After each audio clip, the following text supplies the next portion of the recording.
जय श्री गणेश। नमस्कार, मैं आचार्य संजय द्विवेदी। मेरे समस्त प्रबुद्ध दर्शकों का मेरे चैनल पर हार्दिक स्वागत है। आज मैं सूर्यदेव के राशि परिवर्तन प्रभाव को लेकर आपके सम्मुख उपस्थित हूं। 9 ग्रहों में राजा सूर्यदेव 16 दिसंबर को अपनी राशि का परिवर्तन करके देवगुरु बृहस्पति की राशि में प्रवेश करें, धनु राशि में प्रवेश करें, जहां पर विशेष स्थितियां बन रही हैं।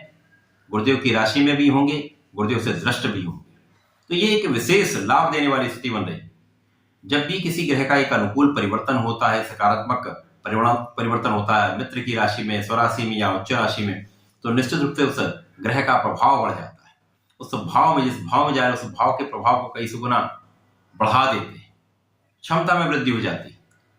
तो जब सूर्यदेव गुरुदेव बृहस्पति की राशि में जाएंगे, गुरुदेव से दृष्ट होंगे, तो निश्चित रूप से जिस भाव में पहुंचेंगे उस भाव की वृद्धि हो जाएगी, कई गुना उसका लाभ मिलने लगेगा। परंतु ये अलग अलग राशियों के लिए अलग अलग भाव में बनेगा, अलग अलग स्थानों पर बनेगा, उसी के अनुसार ही परिणाम की प्राप्ति होगी। आज मैं कन्या राशि के लिए सूर्यदेव के राशि परिवर्तन का क्या प्रभाव मिलेगा, किस प्रकार के लाभ मिल सकते हैं, कौन सा भाव प्रबल होगा, कहां पर लाभ दे पाएंगे, कहां पर समस्या आ सकती है, उसका क्या निराकरण, संपूर्ण विश्लेषण मैं पूर्ण तरीके के साथ करने जा रहा हूं। प्रिय दर्शकों, यदि अभी तक आपने चैनल को सब्सक्राइब नहीं किया है तो कृपया सब्सक्राइब कर लें, बेल आइकन को प्रेस करके ऑल पर क्लिक कर दें। कन्या राशि बुध की उच्च राशि है, जहां पर वर्तमान समय में बुध का गोचर धनु राशि में ही चल रहा है। जब सूर्य का परिवर्तन होगा तो यहाँ पर सूर्य और बुध का एक प्रबल रूप से राजयोग का निर्माण होगा, जिसे बुधादित्य योग कहते हैं। कन्या राशि के लिए सूर्यदेव द्वादश के स्वामी है, व्यय भाव के स्वामी है। व्यय भाव के स्वामी का जब गोचर चतुर्थ भाव में होगा तो निश्चित रूप से कुछ विशेष परिणामों की प्राप्ति भी होगी। सूर्यदेव को किसी प्रकार का कोई त्रिक दोष नहीं लगता, तो यहाँ पर कोई बड़ी समस्या नहीं है। सूर्यदेव वैभव के स्वामी होकर जब चतुर्थ भाव, जो कि सुखों का भाव है, वैभव ऐश्वर्य का भाव है, माँ का भाव है, सुख संपदा का भाव है, यहाँ पर सूर्यदेव जाएंगे, एक अच्छी स्थिति में होंगे, जहां पर गुरुदेव की राशि में होकर गुरुदेव से दृष्ट होंगे, तो इस भाव के प्रभाव को बढ़ा दें, इस भाव की क्षमता बढ़ जाए जो सकारात्मक परिणाम देने वाला है। निश्चित रूप से इस समय आपके सुखों की वृद्धि होने वाली है, माता पिता के सुखों में वृद्धि होगी। यद्यपि यहाँ पर माता के स्वास्थ्य में कोई समस्या हो सकती है, परंतु माता को भी सुख मिलेगा, माता का सुख आप लोगों को प्राप्त होगा।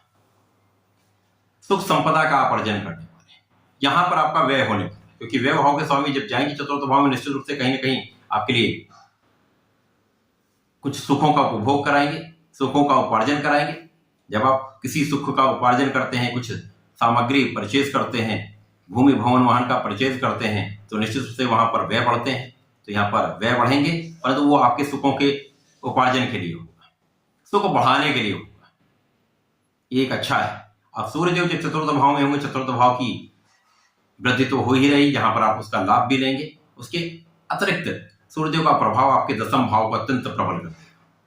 किसी भी ग्रह की दृष्टि का प्रभाव उसके गोचर के स्थान के प्रभाव से अधिक बलवान स्थिति बनाता है। सूर्यदेव का प्रभाव जब यहां पर होगा, जहां पर निश्चित रूप से पहले से ही एक अच्छी स्थिति बन रही, क्योंकि यहां पर बुध का गोचर चतुर्थ भाव में होकर दशम भाव को प्रबल कर रहा है। सूर्य का बुधादित्य योग बुध की ही द्वितीय राशि मिथुन राशि पर होगा, तो निश्चित रूप से यह समय आपको विशिष्ट रूप से लाभकारी हो जाएगा। आपके कार्य क्षेत्र में अचानक बहुत वृद्धि होने वाली, लोगों का सहयोग प्राप्त होगा। व्यापार में लोगों के साथ, जिनके साथ आप काम करते हैं, कार्य करते हैं, व्यापार करते हैं, उनका संपूर्ण सहयोग होगा, जिसके कारण आपके कहीं यदि आपका कुछ धन फंसा हुआ है तो आसानी से निकल सकता है। यदि आप थोड़ा भी प्रयास कर लेंगे तो धन की वापसी संभव है। इसी के साथ साथ यहाँ पर आपके कार्य क्षेत्र में विशेष रूप से उन्नति का समय, सफलता का समय, यहाँ पर आपके यश वृद्धि का समय, उच्च अधिकारियों का भी संपूर्ण सहयोग भी मिलेगा, आपका अप्रेजल भी होगा, आपकी प्रशंसा भी होगी, आपका यश भी बढ़ेगा। साथ ही साथ कार्य क्षेत्र की वृद्धि के साथ साथ पद की वृद्धि का भी योग बनता है। तो यहाँ पर निश्चित रूप से आपकी कार्य क्षेत्र की सफलता तय है, कार्य क्षेत्र की वृद्धि तय है। अब जब आप कार्य क्षेत्र में सफल होंगे, आपका कार्यभार बढ़ेगा, पद बढ़ेगा, तो आपकी धन की वृद्धि भी निश्चित होती है। तो यहाँ पर धन का अभाव भी प्रबल होगा, धन बढ़ेगा तो आप सुखों का उपार्जन करें। सारी चीजें एक दूसरे से संबंधित होती है। सब चीजों को यदि आप यहाँ पर एक सूत्र में पिरोते हैं तो सारी चीजों का अर्थ निकल आता है। वैभव के स्वामी सुख भाव में जाकर वृद्धि करेंगे, कार्यक्षेत्र को बढ़ाएंगे, धन की वृद्धि होगी, धन की वृद्धि से आप सुखों का उपार्जन करेंगे। निश्चित रूप से अत्यंत श्रेष्ठ लाभ देने का समय।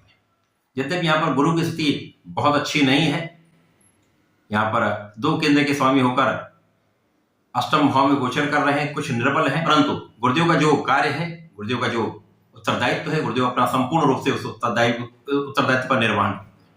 अब सूर्य पर प्रभाव दोनों मित्रवत हैं, तो निश्चित रूप से ये प्रभाव आपकी वृद्धि ही करने में, आपकी सफलता में वृद्धि करने में, आपकी क्षमता में वृद्धि करने वाला है।